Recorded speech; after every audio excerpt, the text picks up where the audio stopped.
It was called practically Unsinkable, an enormous ship, 882 feet long, 46,000 tons of steel and luxury, the largest passenger liner ever built. Everyone believed it. The press, the passengers, even the ship's own company believed it. On April 10, 1912, the RMS Titanic departed Southampton, England for New York City. For days later, something impossible happened. The Unsinkable sank, and over 1,500 people, men, women, and children, went down with it. But here's the truth that history often hides. The ship didn't fail. The humans operating it did. The Titanic was more than a ship. It was a promise that technology had conquered nature. Designed by William Peary, Harlan and Wolff in Belfast, the Titanic was the product of fierce competition between the White Star Line and Cunard for dominance of the North Atlantic passenger trade. The ship cost £1.5 million to build, approximately £123 million today. Visual: the interior of the Titanic, the grand staircase, first-class dining room, crystal chandeliers, opulent decorations. Inside, it was a floating palace, a grand staircase that stretched across 6 decks, a la carte restaurants, swimming pools, a gymnasium with the latest exercise equipment. Over 2,200 passengers and crew boarded in total. Some of the wealthiest people in the world, industrialists, financiers, celebrities, and hundreds of third-class passengers, immigrants searching for a new life in America. The engineering was revolutionary. 16 watertight compartments divided the hull. Electronic watertight doors could be closed instantly. The Titanic could stay afloat even if 4 of these compartments were breached. That was the theory, and the White Star Line knew this was a selling point. A promotional brochure for the Titanic and its sister ship Olympic stated, "As far as it is possible to do so, these 2 wonderful vessels are designed to be unsinkable. Not could be, not might be, designed to be unsinkable." The message was clear. The promise was absolute. Newspapers echoed it. Trade publications amplified it. The Shipbuilder magazine concluded that the Titanic was practically unsinkable.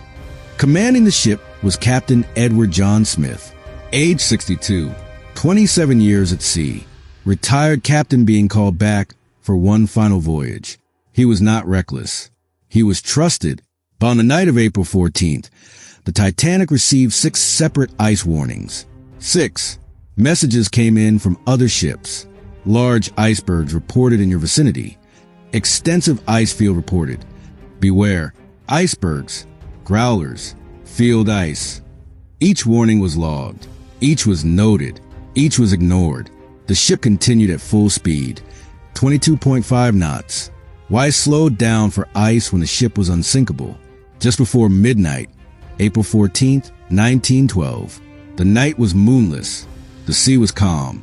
Too calm. There was no foam at the base of the iceberg to warn of its presence. Frederick Fleet, the lookout in the crow's nest, spotted it at the last moment. Only 37 seconds of warning. First Officer William Murdoch received the alert. He ordered the ship to reverse engines and turn sharply to starboard. But 46,000 tons of steel cannot stop in 37 seconds. The ship could not turn quickly enough. At 11:40 p.m., the Titanic struck the iceberg, not a head-on collision, a glancing blow along the starboard side.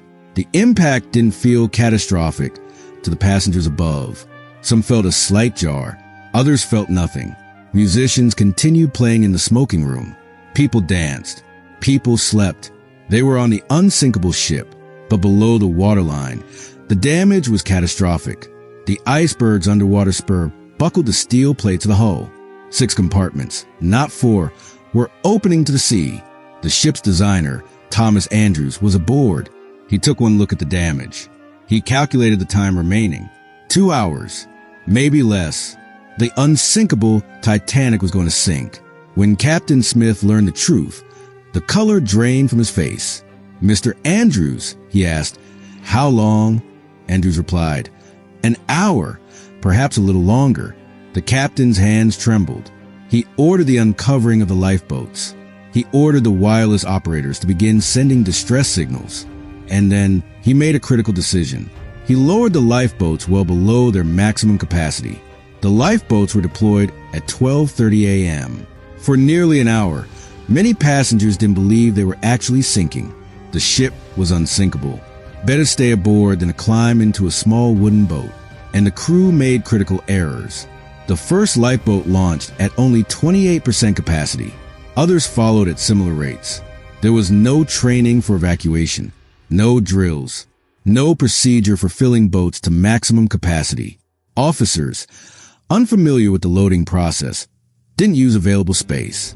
One officer ordered women and children first, but interpreted it so strictly that he refused to fill empty seats with nearby men, condemning them to death.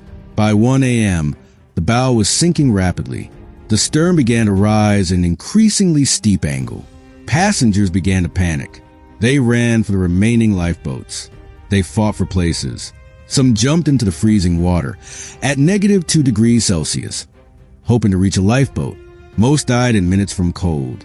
At approximately 2:15 a.m., the ship's angle became so extreme that the structure could no longer support itself. The Titanic bent and broke in half. The bow and stern sank separately.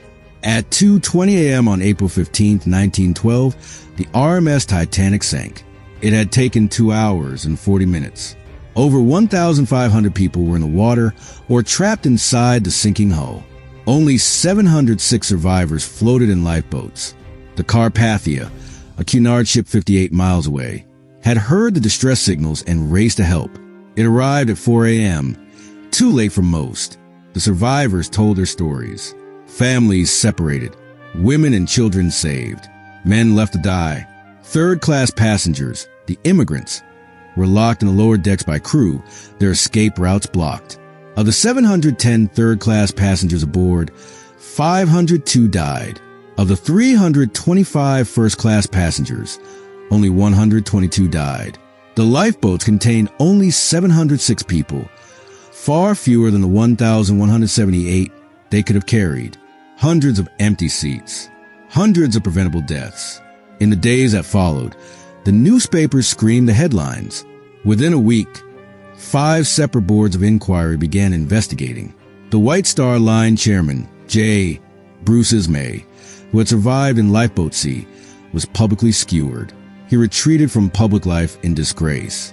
73 years later, on September 1st, 1985, the Titanic was discovered at the bottom of the North Atlantic, 12,500 feet below the surface, 350 nautical miles off the coast of Newfoundland. The ship was broken exactly as the survivors had described. The bow and stern separated. The evidence undeniable. We remember the Titanic as a tragedy of fate, an accident, an unavoidable disaster. But the truth is harder to accept. The Titanic had sufficient lifeboats for everyone if they had known to fill them to capacity. The Titanic could have slowed down when receiving ice warnings. The Titanic could have maintained a proper radio watch. The nearby SS Californian never heard the distress calls because their operator was asleep. The disaster was not inevitable. It was preventable. We told ourselves the ship was unsinkable, and because we believed it, we failed to prepare for the possibility that it could sink. That belief cost over 1,500 lives. The Titanic sank because we were overconfident, because we trusted marketing more than engineering, because we treated safety as a luxury feature rather than a necessity. We built a ship fit for a king, and then we trusted it more than we trusted our own judgment. The wreck still lies at the bottom of the ocean, a reminder that the unsinkable can always sink, if only we listen.